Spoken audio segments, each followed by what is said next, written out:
He says, if you will bow before me and worship me, I will give you all the kingdoms of the world. What did Jesus say? Get behind me, Satan, for you shall worship the Lord your God alone. And so there's this essence where Satan tried to tempt Jesus to give him the authority to have all the kingdoms love him, to give him all the power of the world, and to divert him from the mission that the Father sent him on to go to the cross if he would bow and worship Satan. And of course, Christ resisted the temptation, but the Antichrist will not. The Antichrist will gladly bow to Satan for all the power of the world. When Adolf Hitler was a nobody at one time. He came out of a hospital in World War I, started a minor riot in a street, went to jail for a year about it. He was a nobody. He was a poor man. He had no money. He wasn't a man of wealth or honor. He wasn't a man who had might or strength. In fact, most Germans thought he was an idiot and a loser during the 1920s and 30s. How did he become the most powerful man during World War II of most of Europe? The satanic empowerment. Again, it's another parody of Christ, who is the Lamb, who is and who was and is to come. The beast is the one who was. It is not now, but it will come again. This is a way of saying that the beast reoccurs. He was, now he is not, and he's coming again. It's a beast who keeps coming out of the sea. It's what John meant when he said there's many antichrists in this world. Another point to look at, the beast parallels Daniel's little horn in that he blasphemes God. Os Guinness said in a statement once that the greatest threat facing us in the future is statism. Well, what is statism? It's the deification of the secular state. It's when the secular state becomes God. It don't necessarily have to be one person, but it's the government. It's when we say to the government, oh government, you know what's best. You know right from wrong. You know good from evil. You discern what's morally correct and what's morally incorrect. And we will worship you, O government. We will worship you, state, and the state will bequeath its benevolence to us. Rome's policy, Rome's law was that Christianity was illegal when John was writing this.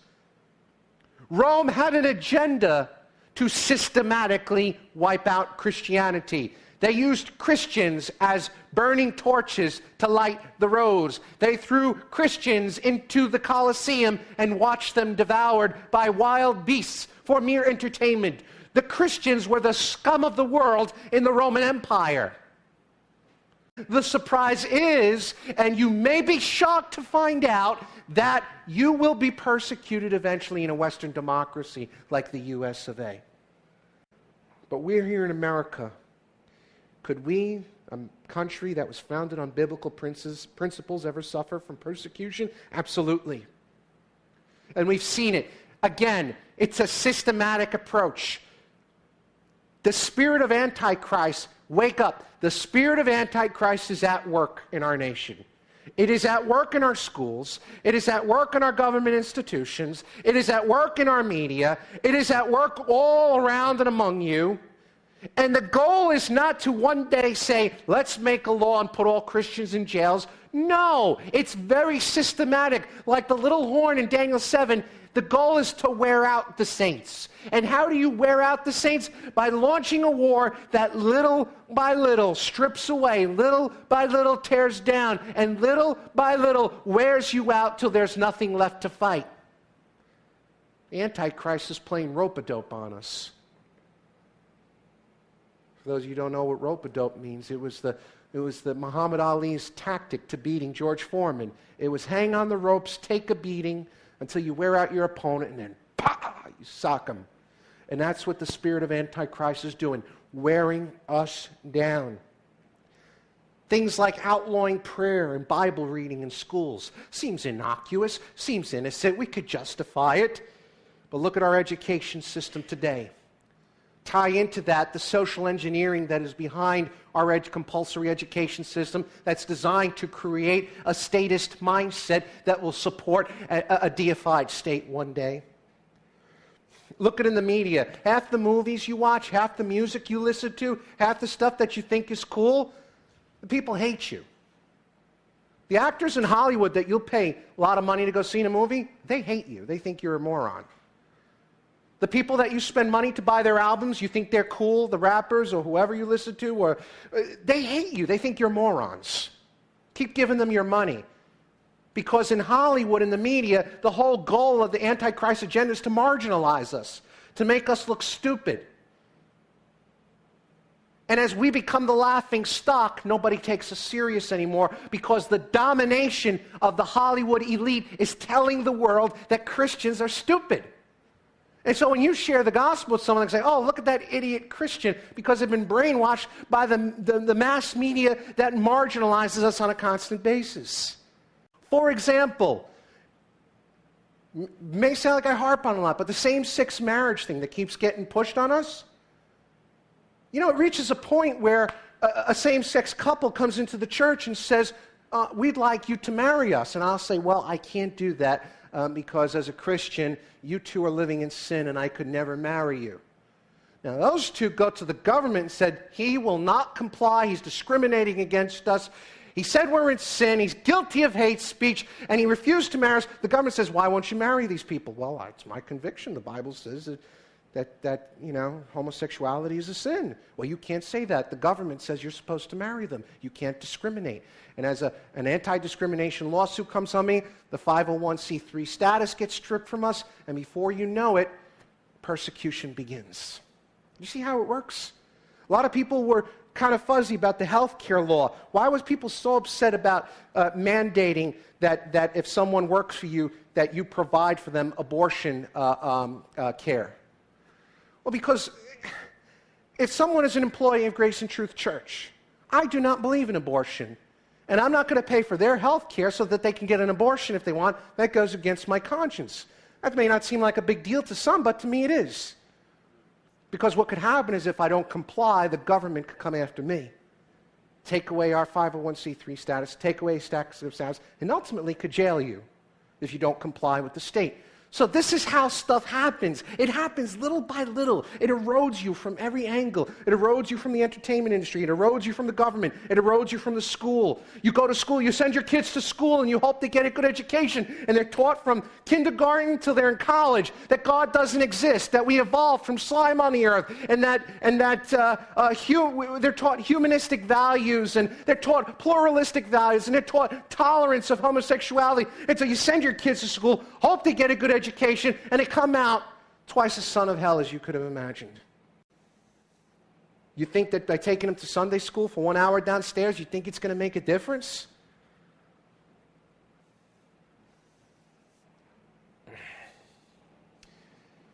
All right. I know I'm going long. Well, the good news is this. The Antichrist, when he comes, he will do all these things. He will make war against the saints. And it won't be a wearing. Right now, there's a systematic wearing where there's coming a time where this final Antichrist will make it very blatant. Guys, if we are alive when the Antichrist comes, I got news for you. It's going to be incredibly scary. If we're alive when the Antichrist is revealed, in one sense, there's joy. We know Christ is coming the other end. But more than likely, as it says here in the end of Revelation 13, there's only two options for us. Look at verse 10. If anyone is taken captive to captivity, he goes. If anyone is to be slain with the sword he must be slain. Here's a call for the endurance and faith of the saints. The bottom line is if Antichrist comes around while we're still alive, there's only two options for us, guys. Three options. You could deny Christ, you could deny Christianity and live as a peaceful member of the state, or you die or go to jail. And I think we're not far away. We're in momentous times. Look at the chaos in the world right now. It's kind of like the way the world was right before Hitler came to power. Chaos breeds. Chaos, civil war, economic dissolution, all these things lend itself for a false Messiah to rise up and take control of things. Where he comes from, I have no idea. But when he comes, it'll be frightening and we'll suffer. But the good news is that although at the climax of world history, Satan, the prince of darkness, will make his final stand, Christ will have the ultimate victory. Jesus Christ is coming back. And the Antichrist and the false prophet and all those who followed him and all those who worshiped him and all those who loved the Antichrist and all those who marveled at him, they will be the ones who will be conquered. We will be raised from the dead and we will rule with Christ. And as Daniel said, the kingdoms of the earth will be given to us. And Christ will rule all the empires, and Christ will rule all the kingdoms, and all the attempts of man, whoever the Antichrist is, no matter how powerful an army he has, no matter how much powerful technology he has, no matter how much people love him, he is nothing and will be nothing but a human being, and he will die just like everyone else.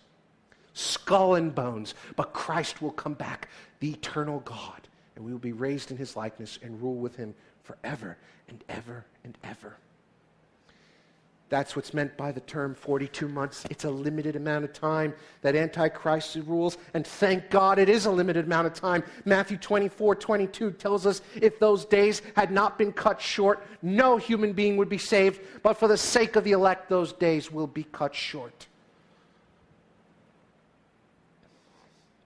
Well, why did I go down this path? Why have I been talking about this? Well, I'll tell you why.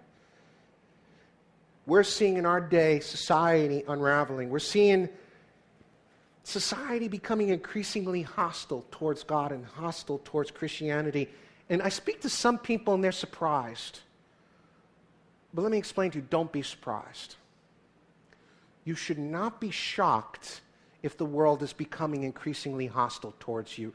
You should not be shocked if you tell people you're a Christian or take a stand for Christ in the public arena. You should not be shocked if you're laughed at or scorned or you're ridiculed. You should not be surprised because it's only going to get worse. You see, what I may be saying right now is very far-fetched. Oh, yeah, a one-world kingdom, Bob, the Antichrist. Yeah, right, okay, that's really, you're far out there. But you know what? I'm really not. It was only 70 years ago that Adolf Hitler rose to power, a nobody, elected by a democracy as Chancellor of Germany.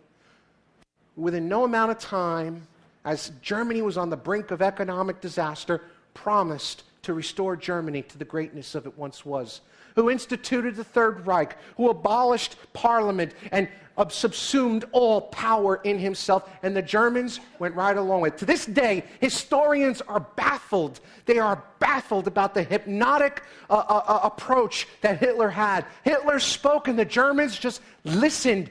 And still today there is examinations of his speech. They said if you were in a room with Hitler, his eyes could look into you and hypnotize you to do what he wanted. Where did that come from? Satan. He was an Antichrist. He was the beast who came up out of the sea. You think it's far-fetched? He conquered all of Europe, France, Britain, Poland. They all laid down. He walked all over all of Europe. He made an alliance with Japan. I got news for you. If it weren't for a few circumstantial events by the providence of God, we would all be speaking German today. If you've studied history and know about the military advance of Hitler's Nazi machine, the whole world was at the brink of being conquered by Nazi Germany. Except for a few mistakes. Where did he get such power and might and strength? Oh, and the people worshipped him. Heil Hitler was a salute of worship. He had plans to build a place called the Vauxhall, which was going to be a replica of Hadrian's Pantheon, which was going to be a temple erected in Berlin, connected to his palace, which was going to be a temple of worship to him. It never got built. There were two types of Christians in Nazi Germany. There were the Christians who turned a blind eye and said, Hitler, you do whatever you want, we just want a peace. I was just reading a book about a Christian church that used to hear on the train every Sunday, the train going to the death camp, and you could hear the Jews crying and wailing on the train, and they would sing psalms louder and louder to drown out the cries of the Jews going to the death camps, because they just played along. They wanted peace and comfort. They didn't want to oppose Hitler. But there were Christians and there were pastors who opposed Hitler, like Dietrich Bonhoeffer, like Niedelmeyer. And what happened to them? They were hung, they were killed, and they were thrown in the death camps with the Jews. Had Hitler lasted a little much longer, he hated Christianity. He thought Christians were the scum of the earth. He tolerated them, but he hated them. He thought they were the scum of the earth, and I'm pretty sure his T4 program would have included Christians eventually on top of Jews. Hitler was the last incarnation of the beast, and if you think that that's behind us, never to happen again, you're deluded. It can happen again. It will happen again. And the next manifestation and incarnation of the Antichrist will make Hitler look like a choir boy. If that doesn't frighten you, I don't know what will. You know what really frightens me? Our economy in shambles. Why? Well, that's a judgment of God. The Corn Belt is about to go. We're going to lose our corn crop this year. If you know anything about agriculture and economy, if a country's number one crop, a country's number one commodity dies like it did in 1936, you think our economy is bad now, wait till next year. Where is your God? Where is your heart? In this world or with the kingdom of God? You see, that's what's going to happen in the end times. It's going to reveal who's truly God's people and who's not. You could sing your songs loud enough and drown out the cries of the Jews going to the death camps, or you can oppose that which is ungodly. You could oppose that and take a stand for Christ and suffer the consequences thereof. Well, at the end of the day, Christ is coming back, and that's the good news. That's a lot I said, a mouthful, and I think it's time to end. But I will say this. Next week, we'll be looking at the kingdom of God. And I think that's something that we really need to concentrate on, keep our focus on. Because too many of us are distracted with the world. And I sense deep in my heart that dark days are ahead. John got me into reading the Lord of the Rings novel, and I could imagine Tolkien saw elements of Hitler, or maybe not, he denies it, but there's darkness on the land, and you see this darkness just coming over society, right? Like Sauron, just the darkness, the influence over all of society. You can't be a Christian and not see what's going on. Let's just pray that God gives us the grace that we may stand firm in the days ahead, and that we may look forward to the second coming of Christ. God bless.